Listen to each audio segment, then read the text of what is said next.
This is the relief of humility. We don't need to pretend. We don't need to posture. We can relax. We don't need to be a big deal. We can just be honest. We can be ourselves.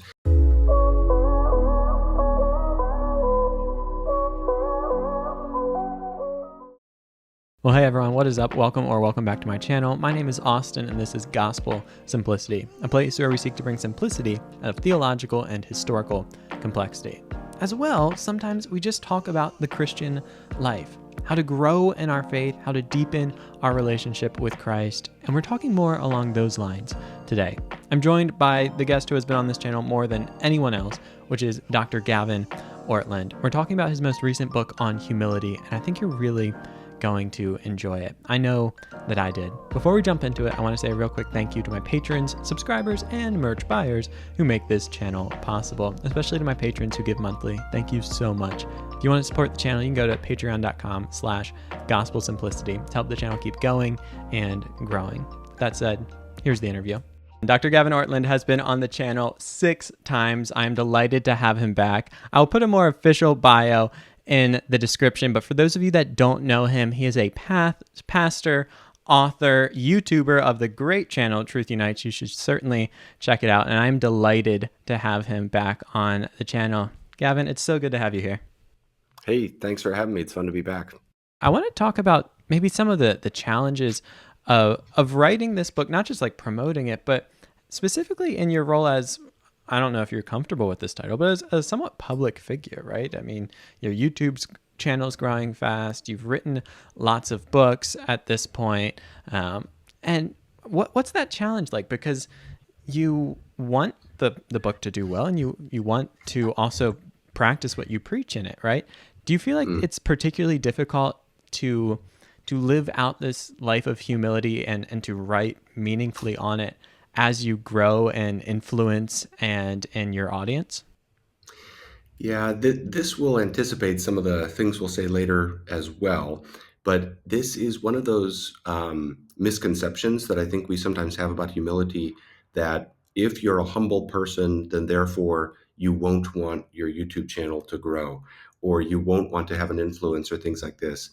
And it is so tricky because there are huge dangers in being on YouTube or seeking to have an influence, where pride can so easily come in. And I know we'll talk about that. But it is helpful just to think, humility is not this sort of blanket restraint upon your life. As we'll talk about later, humility is not hiding your talents or failing to step forward and put forth your best foot and put forward your work. So that helps me in the process. But of course, then it does challenge you and convict you over and over about how you go about that. So that's kind of why I'm glad that I had a chance to work on the book, just because I found it very sanctifying. I think the thing that is most helpful is just going back to the gospel itself and just remembering that the message we're trying to promote is of a God who became a baby. If we believe that if our fundamental belief system is that the one primal reality that everything else comes out of, God, became a baby, and then was lived a humble life. He didn't come as this grand king. He was a humble person, a carpenter, lived in a relatively obscure life prior to his public ministry, and then he died the most shameful kind of death imaginable. I just find whatever we're thinking about humility, just going back to that over and over is helpful. And it's really hard to take ourselves too seriously whenever we remember that that's our fundamental belief that we're trying to proclaim to the world. Yeah, I do love that idea of bringing it back to the message of the gospel, which is exactly where you go in the book, which is just a fantastic book, and I highly recommend it to people. I think they'll really enjoy it. I enjoyed reading it, and it was a great change of pace for me. I want to continue on that conversation of the idea of our misunderstandings when it comes to humility, because I think it is an often misunderstood thing. So beyond just the misunderstanding of, if you are humble, you wouldn't want your YouTube channel to grow or to grow in influence, what are some of the other popular understandings of humility that you see that just don't quite capture a biblical picture of humility? Okay, so the not wanting your YouTube channel to grow, it could be a window into a larger category, where we could say humility is not the same as hiding. So if you are good at something, if you have a talent in some area of your life, humility is not the same as, not telling anyone about that talent or not setting it forward to try to make it into a blessing to others. And then related to that, and this is something I love to emphasize from a pastoral standpoint, because a lot of people, a lot of us struggle with shame. We struggle with having too low of a self image. And somehow in our minds, humility gets caught up with self hatred or self denial in an ungodly sense. And so, one of the things that's helpful to remember is that humility never negates our value as made in the image of God. Humility will never cause us to say that we don't matter or something like this. So, humility is not self hatred, humility is not hiding. And this is where it starts to get into where you can see how humility can be a nourishing and joyful thing. The way I love to define it is drawing from C.S. Lewis, and Tim Keller has picked up on this as well. And it's the basic idea that humility is not thinking less of yourself, it's thinking of yourself less. Which, to explain that, if someone doesn't catch that, it's kind of wordy there. It's not having a lower opinion of yourself, it's just thinking about yourself altogether less frequently, and just being less self-preoccupied. Not, there's a great passage in C.S. Lewis's Screw Tape Letters where he talks about how God wants us to rejoice in our own talents just as freely as we rejoice in someone else's talents.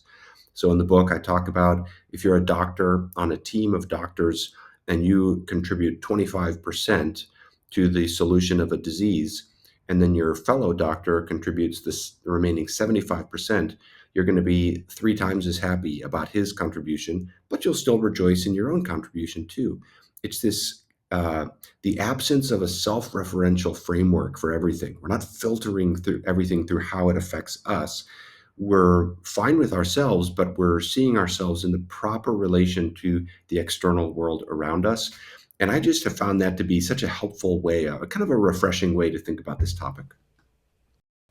Yeah, that really is a refreshing way of thinking about it, because I think there's a tendency to think of humility as this almost the sense of like self-languishing, right? And how do I beat myself down? And when we couple that with a culture of shame and rhetoric around that, it can actually be something that can be weaponized for people. And I think I've Mm. seen that in churches as well, right? Where there's this sense of someone's thriving, they're doing well, and they want to do that, and then people can tear them down to say, you need to be more humble and you need to make yourself really small and hide those gifts and talents, which is not what we're saying at all.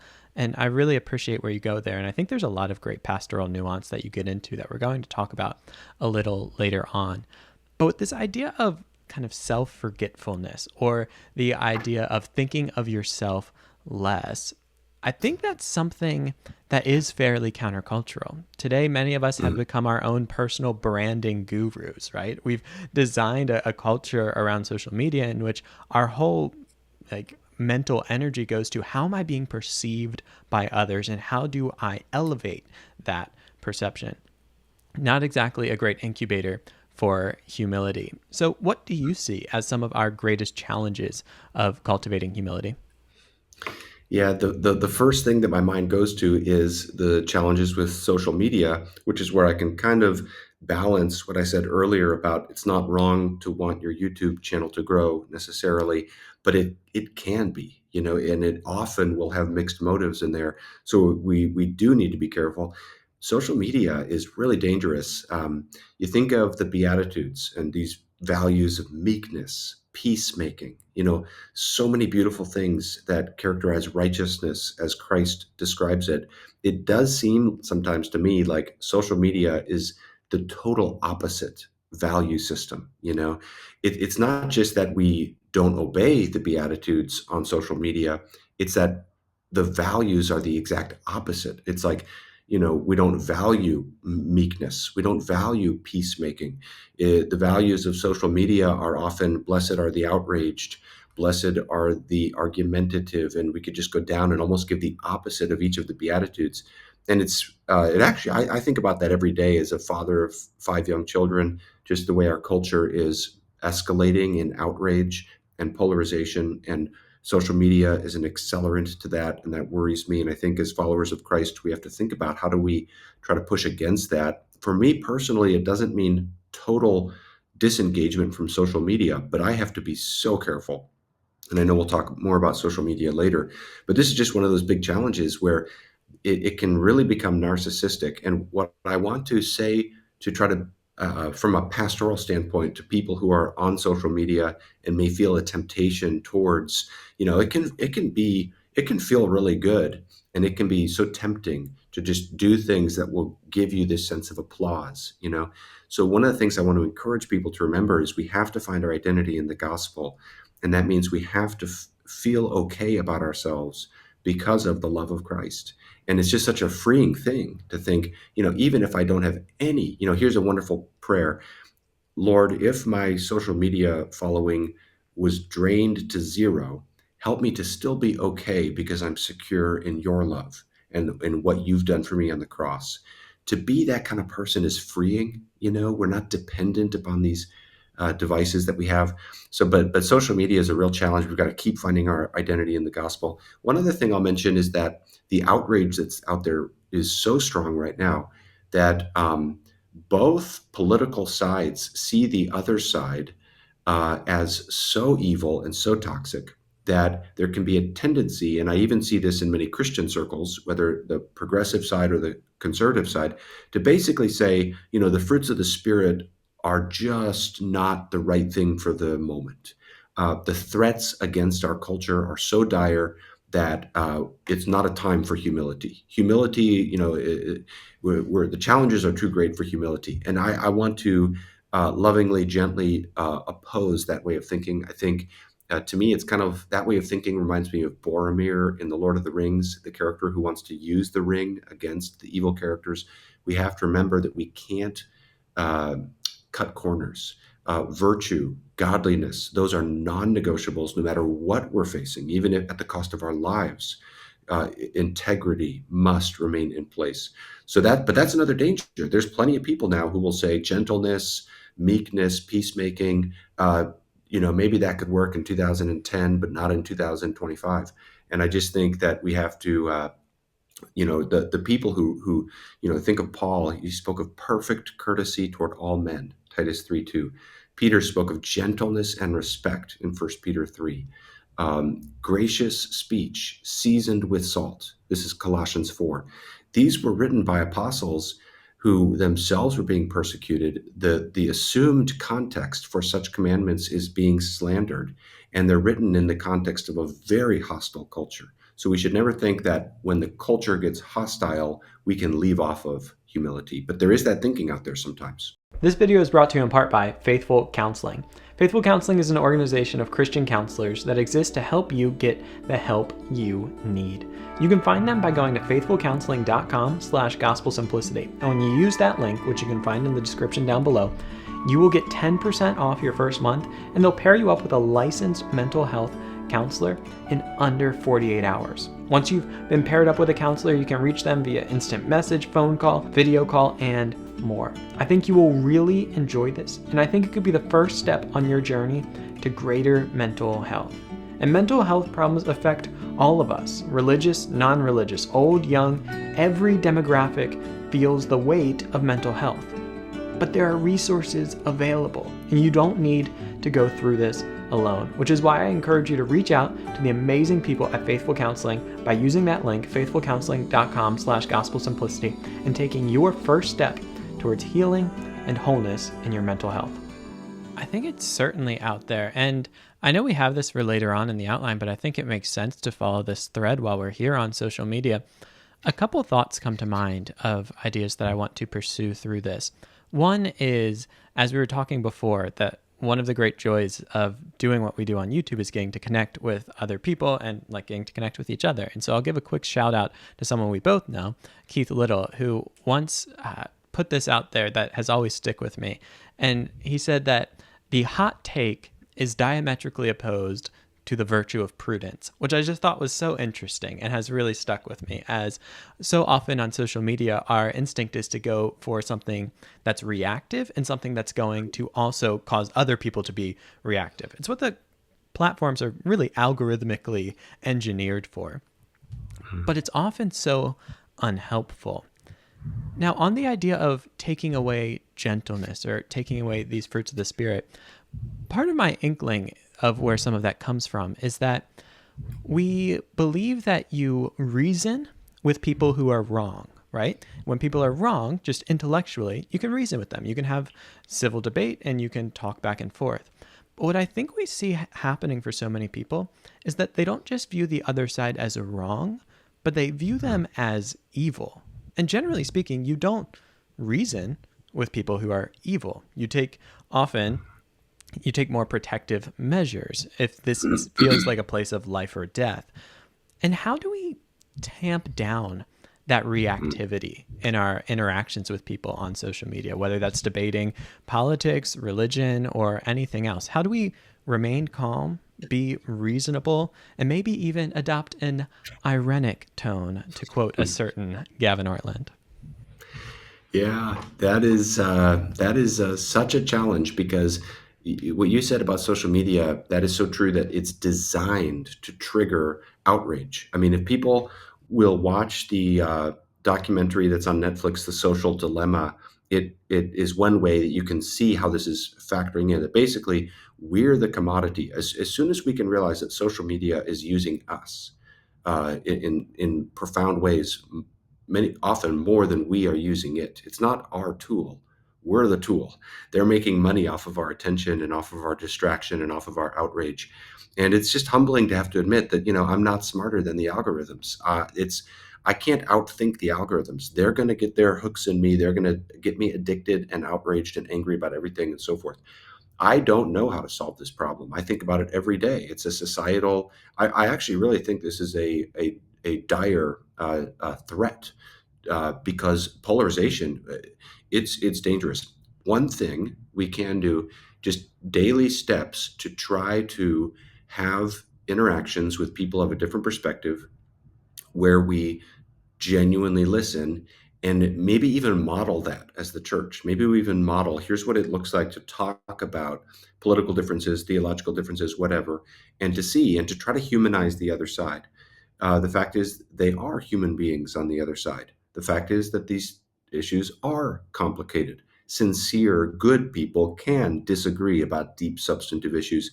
And the more we can try to model that and create spaces for that to counteract the echo chambers that we're pushed into, uh, that's a really great thing to think about. What do those spaces look like that we can create that will break us out of our echo chambers and just get us talking and just seeing the humanity of each other and even just articulating it as a value. Many people don't have any value anymore for listening to an opposing viewpoint. So even just inculcating this, that this should be a value we care about, is a good step to remind people listening and understanding is actually a virtuous thing to do. Yeah, and I think it's something that is in short supply.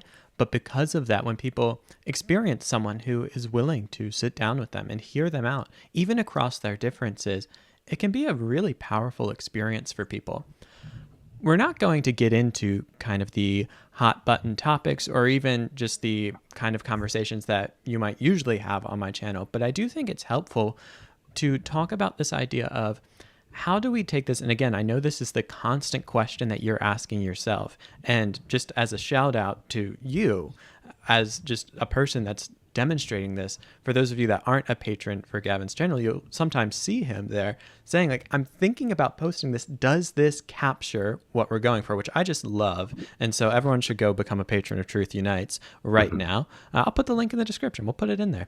But how do you have that idea of let's be gentle, let's treat people as human beings, and let's be kind, while at the same time standing firm on things that you think are really important? I know this is the constant question around things that you're doing, and I think it's the worry that people have where we started, right? Of these issues are so important though, and I can't stand down. It's not that, at least the impression I get is you're not asking people to not have an opinion, but it's a certain way of holding it. How do you toe that line and how do you do it well?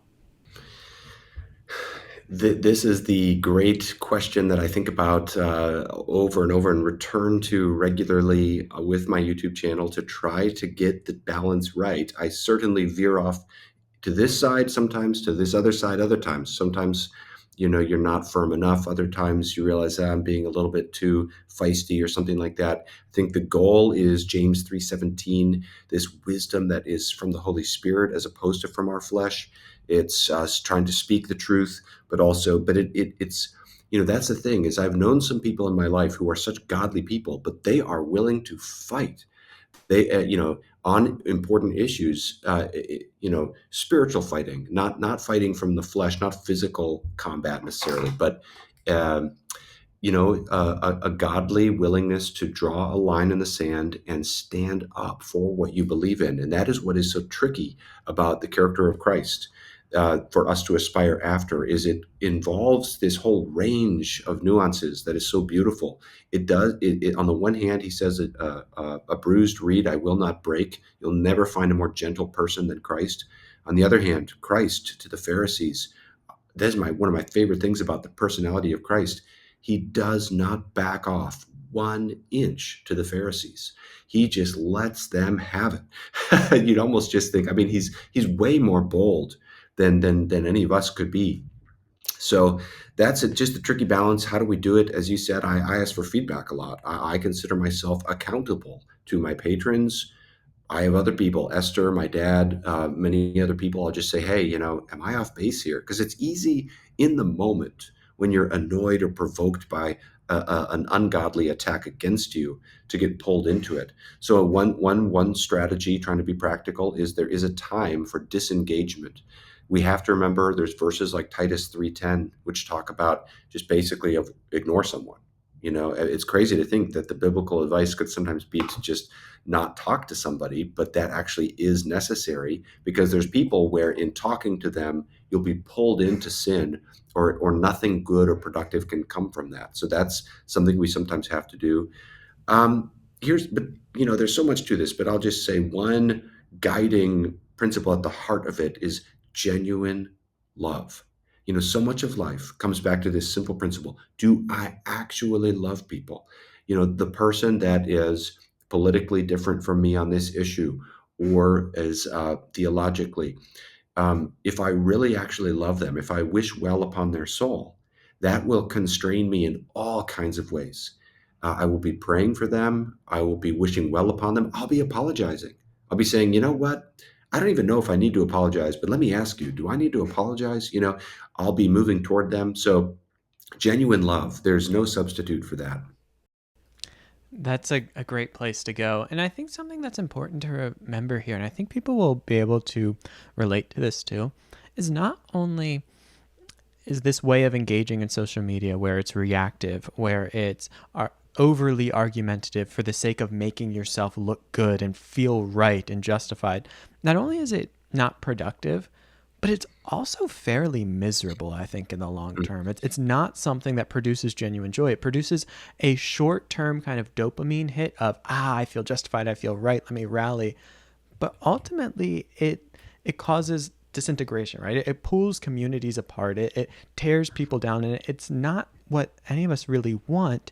And what you point out about humility that I think is so interesting is that humility is intimately related to joy. It's not this begrudging thing. It's not this thing that we take up because we have to, but it's actually something that frees us into joy. You write this.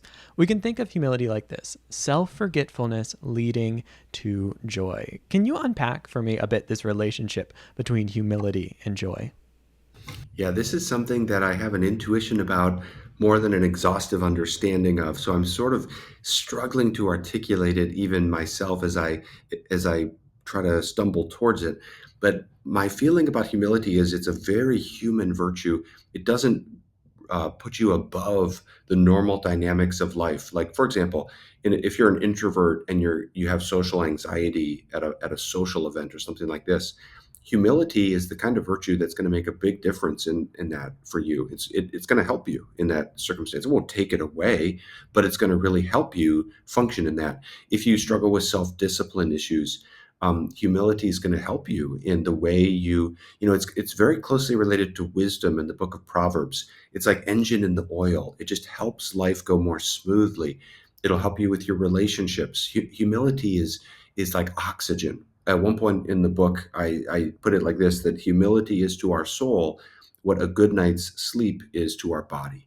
It's nourishing, it's comforting. I think, in terms of why that is the case, again, not fully settled to how to articulate this, but the anecdote that comes into my mind is the final scene in the great book, The Hobbit, by Tolkien, the children's book before The Lord of the Rings. And without giving any major plot spoilers, uh, I will just describe what's happening in the final two sentences of the book. These two characters are enjoying the fact that their adventure is at an end and their objective was accomplished. And one of them basically says to the other one, Gandalf says to Bilbo, basically, to paraphrase, Bilbo, it's not about you. This was never about you. There's a way bigger picture than you. You were involved in the fulfillment of these prophecies, but that's not for you. That's because there are things way bigger than you in your tiny little life. And Bilbo's response to that is to say, "Thank goodness," and then they smoke their pipes, and that's the end of the book right there. And I love those words, "Thank goodness." This is the relief of humility. We don't need to pretend. We don't need to posture. We can relax. We don't need to be a big deal. We can just be honest. We can be ourselves. And I think what humility does to put us toward that joy is it focuses us on the external world around us. The world God has made is so good. And it's joyful to be focused on things other than yourself, even if it's something simple like throwing a frisbee or enjoying a joke with your friend or enjoying a sunset or enjoying food or whatever it might be. That outward focus tends to lift up the heart into joy. And I think humility just leads us into that in different scenes of life over and over. I love that. There's so many things I'd love to comment on there. One, I'm loving the amount of references to Lord of the Rings. It's actually one of the book series that's pulled out on top. You got the Hebrew Bible by Robert Alter and the Lord of the Rings. So take that for what you will. At least it's ordered in that direction. But I think that idea of beauty or of humility causing us to look at other things and allowing us to recognize that like the world doesn't revolve around us is so important. I was having a conversation the other day with someone I've kind of mentored, and I was saying that, you kind of want to be able to take two things and have them in mind at most times and be able to recognize the truth of both of them. One is that you are so loved by God, that Christ died for you. And you're also pretty cosmically insignificant. But the idea being that the weight of the world isn't on all of our shoulders. And I think it can be a freeing thing when we realize that, like Bilbo, oh, like this wasn't just about me, and we can sit back and smoke our pipes. I want to double click on one idea that you put in there, though, for just a little bit of follow up, because I think it'll be relevant to a lot of people. You talked early on about humility and the person that might have social anxiety, and how that can be something that helps them, humility, and through those situations. Can you explain that a bit more? And with all of the caveats in mind of social anxiety in general is a big category. I'm not putting like a clinical diagnosis weight on you, but I'm just curious the connection there, because I think that's interesting. Yes. And just as you said there, that this is always a wise caveat of whenever I talk about anxiety as a pastor these days, because it's such a widespread epidemic kind of phenomenon, you want to give people encouragement to consider the full range of factors, and that includes our bodies. There's times to see a doctor, a counselor, psychologist, etc. But when it comes to sort of normal everyday anxiety that we have in social environments, this is something I don't struggle with anymore, really, at all. But I used to struggle with acutely when I was younger. And I've kind of worked through that to a large degree, I think. But it really is something that humility is relevant for. And I think one of the main reasons is kind of in line with what we've already said. Part of that anxiety is a self-awareness. And again, you don't want to put guilt on someone, because we can't help but be aware of ourselves to some extent. And a lot of that social anxiety, of course, some anxiety is good. So a little bit of it is good. But it can get too much. But one of the most powerful pieces of advice for people who struggle with social anxiety is to look for the person in the room that you can serve and bless. Maybe it's someone else who feels anxious and you can help them feel welcomed. Or maybe it's someone who doesn't have somebody who's listening to them very much, and you can draw them out and ask them questions. Maybe there's somebody else you can serve in some other way. But what this does is it actually is relaxing for you because it puts your mind on someone else.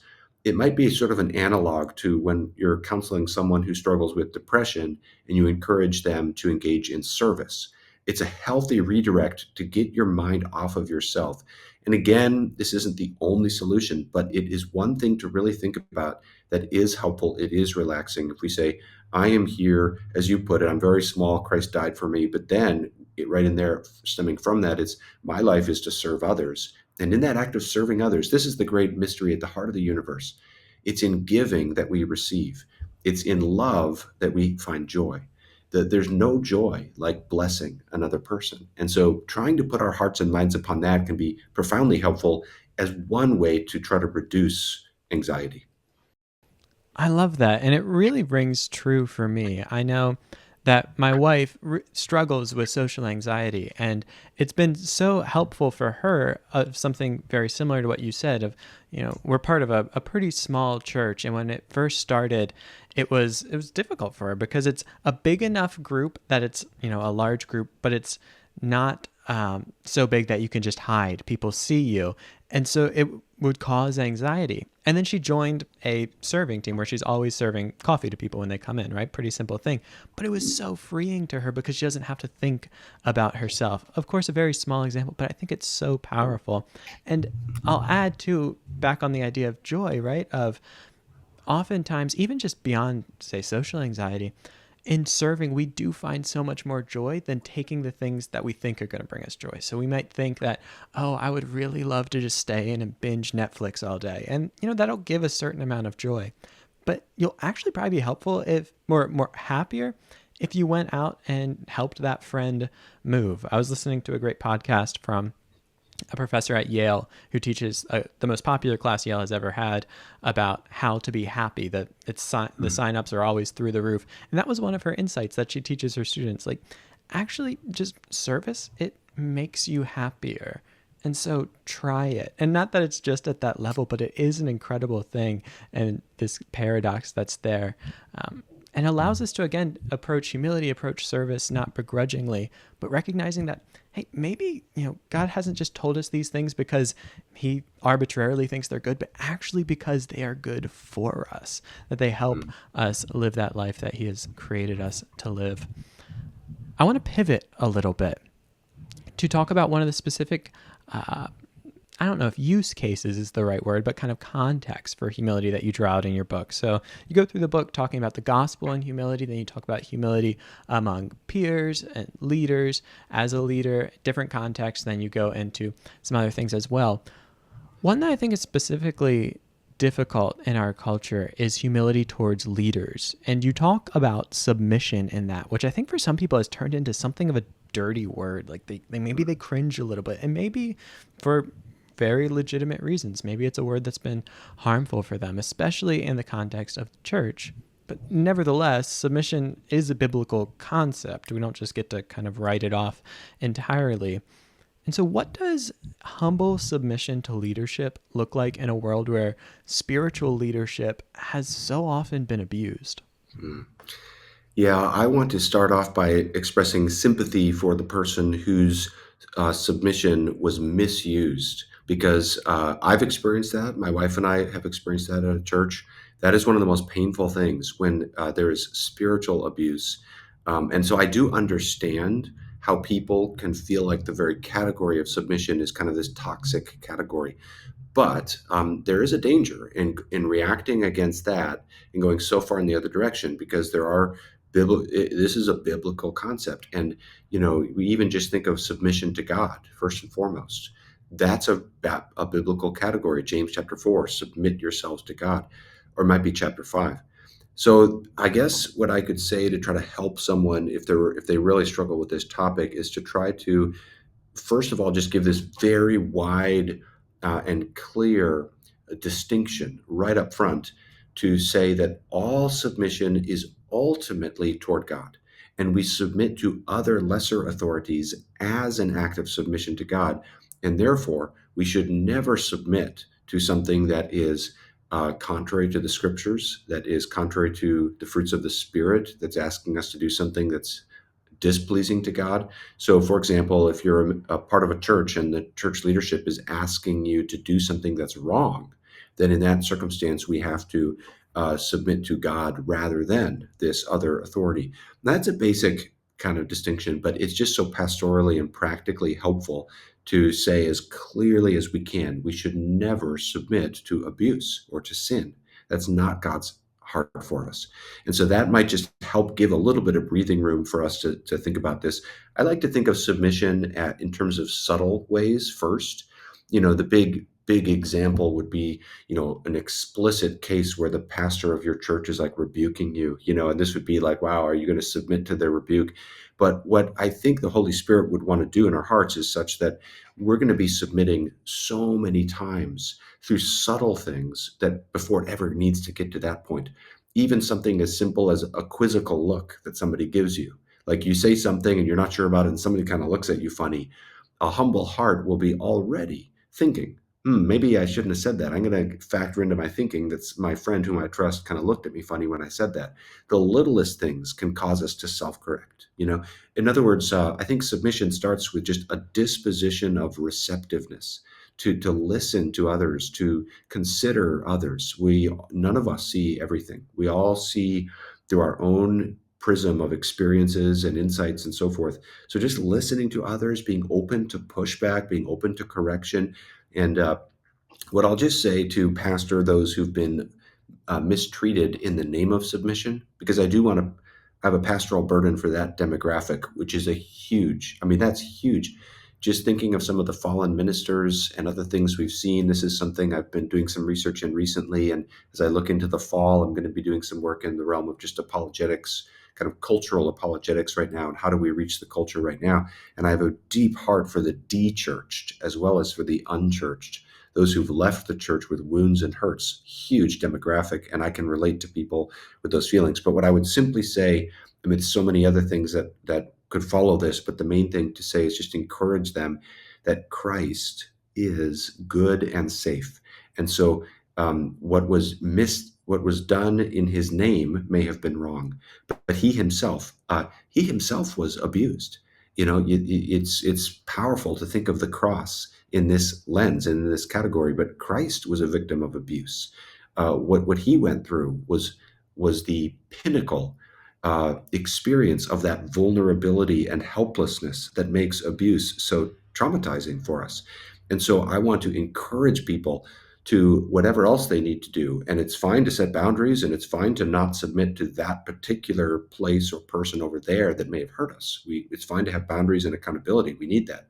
But Christ himself, we should never run away from Christ. I see a lot of people, they're hurt by the church, and so they're leaving. And I want to encourage them that don't run from Christ, run to him. He is the safest, and I really believe this. He has a special place in his heart for victims, for the marginalized, for the rejected, for the outcast, for the person that this world just discards and says, you're no good. Christ is drawn to that person. So I just want to encourage people for whom this topic is especially poignant and painful, to remember that Christ is safe and good, and we should, whatever boundaries we have, don't ever run away from him, run to him. You'll find him to be the best friend you could possibly imagine in the context of suffering.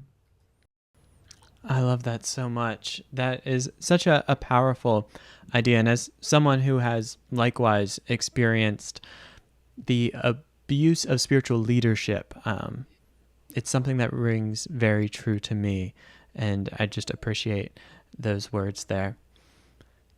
You pivot in the end of your book to talking about practical tools for humility, or key practices. You offer 10. I'm not going to ask you to go through all 10. People can buy the book if they want all 10. No, but I would love to know just a couple, maybe 3 tools that you'd share with the audience to begin implementing to cultivate greater humility. Yeah, I'll mention some really practical things. These come from the chapter that's just very practical. The first 2 chapters, I lay a gospel foundation, and then I'm just saying, here's some specifics you can try to put to practice in your life. One of them is intentional gratitude. This is something I've done a video on, I've talked about. It's way more powerful than I realized. I started doing this several years ago where when I'm driving or swimming, the two times, because I swim in a pool here, and then whenever I'm driving, I can't be distracted by anything. So I'll just start counting my blessings and articulating thanks to God for his blessings in my life. And the difference it made emotionally, I mean, it's just amazing. The glass is always half empty and half full, metaphorically speaking, and it's so easy to focus on the half empty. What gratitude does, intentional gratitude, it just focuses your mind and heart on the glass being half full, all these positive things in your life.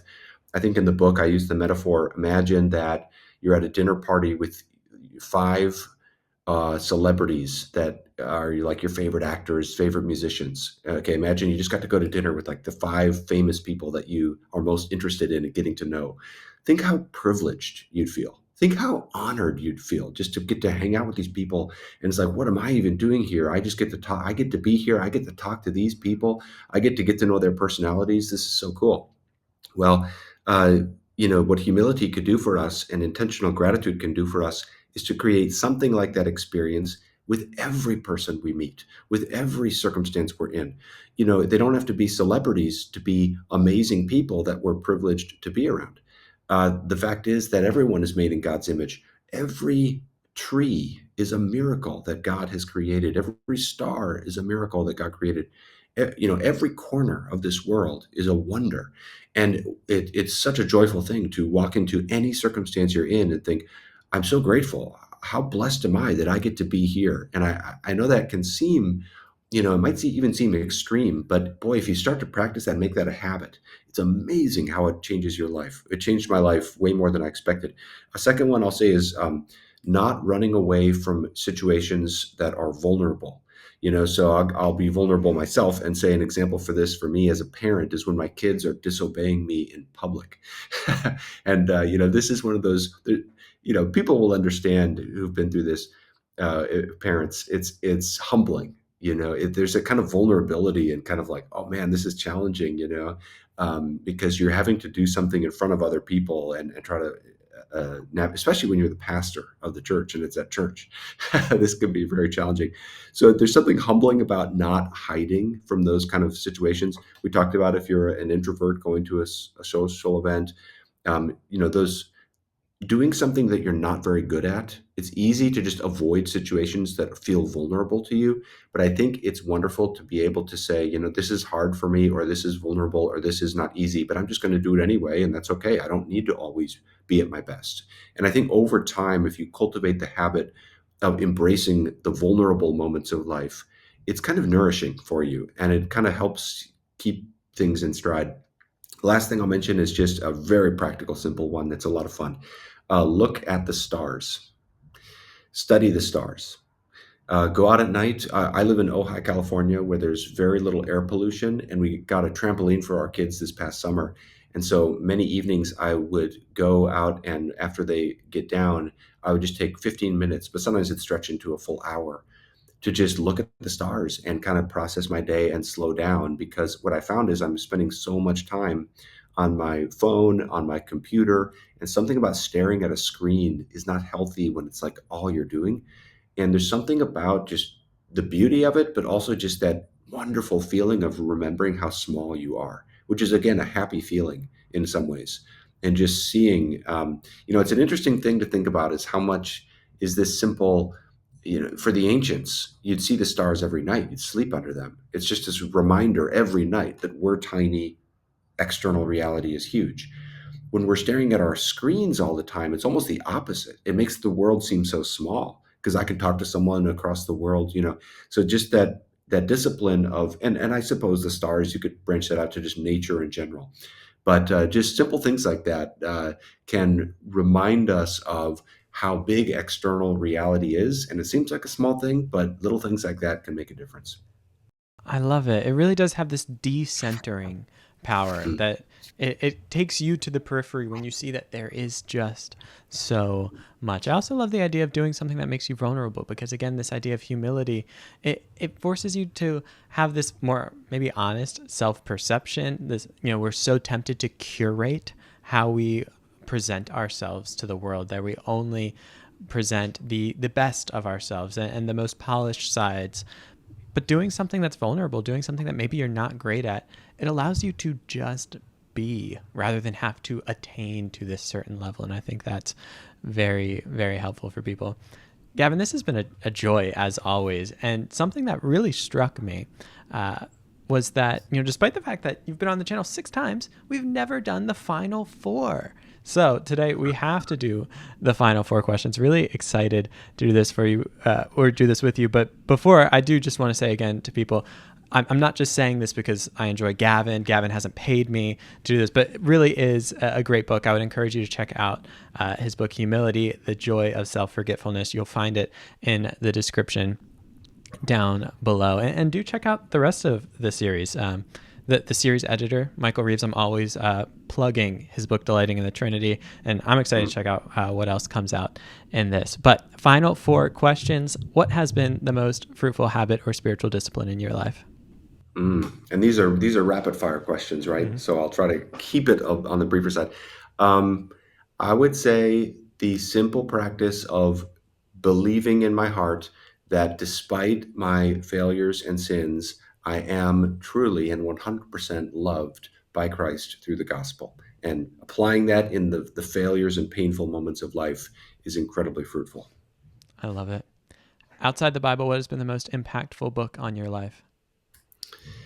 Well, as much as I love quoting C.S. Lewis, people will not be too shocked when I say the answer is Anselm's Proslogion. Love it for so many reasons, but the vision of heaven as a world of love in which the joy of each saint and angel multiplies every other saint and angel's joy because you're obeying the golden rule perfectly. Incredible. People should check it out. Proslogion chapters 24 and 25. We'll have to make that interview number 7, 8, 12, whatever, to talk about Anselm sometime. You're having coffee with your undergrad or early grad school self. You've gotten more than your fair share of degrees. What's one piece of advice you give him for his future in theology or as a pastor? Mm. For theology, it would be read the classics. Uh, don't be shy to dive into the ancient texts, any of them, and focus on the ones you enjoy and just immerse yourself in reading old books rather than new books. That would be the single piece of advice I tend to give everybody. And I think it's both a joyful task and a helpful task. As a pastor, I would say think long term and be more gentle than you think you need to be in every circumstance you face. This violates the nature of the final 4 to ask a follow-up question, but I'm going to add on a third category because we've talked so much about social media today. If you could talk to yourself back when you started Truth Unites, what's one piece of advice you'd give yourself? Mm. This is an interesting one. Yeah, I think I would say it's easier than you expect to just succeed and for it to roll forward. Once you get the train moving, it just moves down the tracks.